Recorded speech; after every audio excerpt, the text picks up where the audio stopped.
residents are urged to take safety precautions when traveling inter-provincially, and this has caused some concern for some. Let's speak to Livhuwani Nemuthenga, who is the City of Tshwane's Health Executive Director. Livhuwani, thank you so much for your time this evening. Give us a sense of how things are looking in terms of the numbers.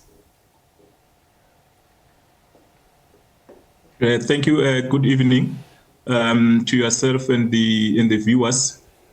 What has transpired was that the member of the Mayoral Committee for Health in the City of Tshwane issued a statement on the 11th of November where she was urging residents of the city to take safety precautions against malaria when traveling to endemic areas.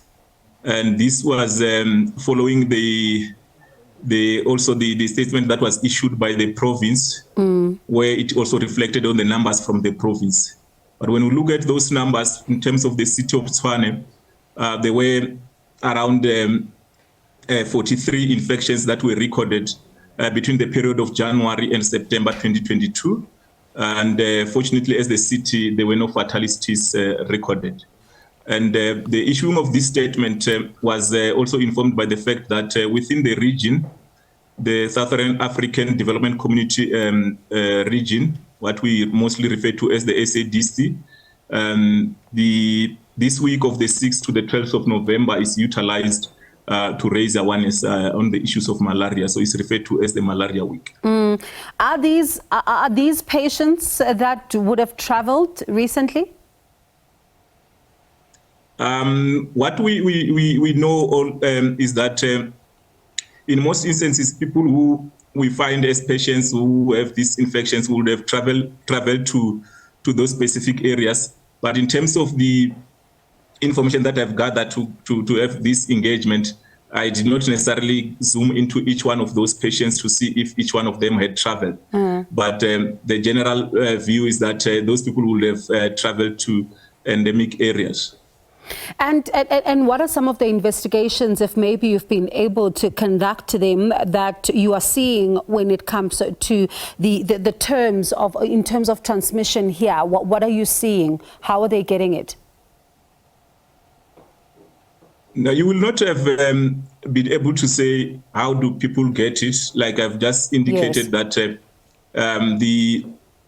the normal understanding that we have, or generally, is that the area that we are in is not endemic in terms of the geography of South Africa, but when people do travel to endemic areas which are in the northern KwaZulu-Natal, Limpopo, and Mpumalanga, it can happen that they can get the infection, and when they come back, they start to show the symptoms. Livhuwani, someone is watching tonight. Pardon me for coming in there. Someone is watching tonight, and they're wondering, what kind of symptoms are these patients presenting? Okay, the symptoms that will present will be fever, and what will, when we simplify it, we'll say flu-like symptoms such as headache, cold shivers, and sweating. And then we talk about some of these precautionary measures. I also saw your statement stressing about non-pharmaceutical and pharmaceutical measures. Give us a sense of what that means in practical terms. How do people protect themselves? Okay, if we are to simplify it, we'll say people will take what can be simplified to say they take drugs that are preventing in that instance, but also people can then be able to apply what we call non-pharmaceutical, which will be the issue of using the mosquito nets, and also making sure that people are not outside between dawn and in the morning. So that will be very, very helpful also. And if you happen to find yourself outside at dawn, maybe for people who are traveling quite early to get to work? It is helpful to be able to put on their bodies the mosquito repellents, and also to be able to wear long clothes that will be able to cover mostly their hands, and also the other areas that could be open for mosquitoes to bite.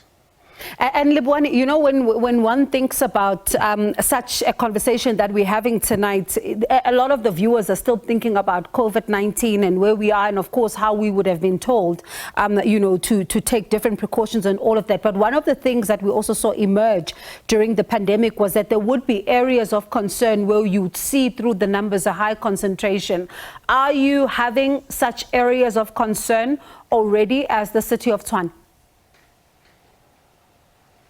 Not really. From the numbers that we have here in the city, I can't really say that there are specific concerns that applies to the city. The numbers, as I've indicated, for the period that we have looked at, I've indicated that they were 43. And let's then talk about, you know, your concerns ahead of the holidays, because the reality is that you may find more and more people outside. People are now able to gather, and they will then possibly maybe end up gathering right up until the time that you say they shouldn't be outside. Let's talk about the concern then and the measures that are being put in place by the city to ensure that you mitigate the impact of this ahead of the holidays. Yes, one of the important things that we do as the city is to create awareness, so that people are aware of the risks that they face.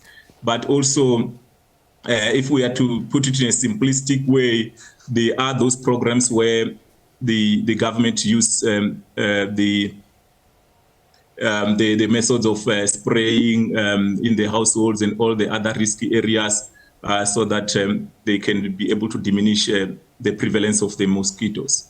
And then tonight, someone is watching. They probably say, you've just said the fever is one of them, flu-like symptoms, and they say, I'm presenting these symptoms. What then do I do? Do I go to a clinic and tell them these are my symptoms, I'd like to be tested for malaria, or you just present yourself to a clinic and they determine if you need the test? How does it work?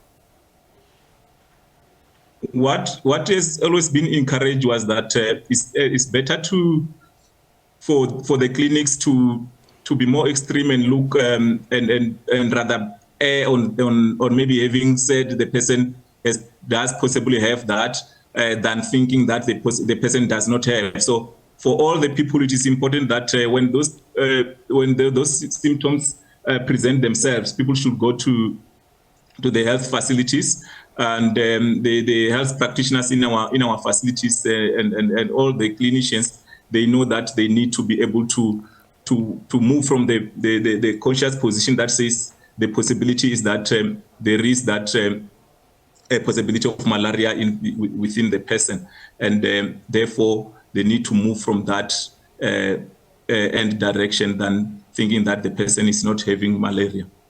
All right, Livhuwani, thank you so much for your time, and let's then keep talking and see how the numbers are looking like. Do appreciate it. That is Livhuwani Nemuthenga, City of Tshwane Health Executive Director.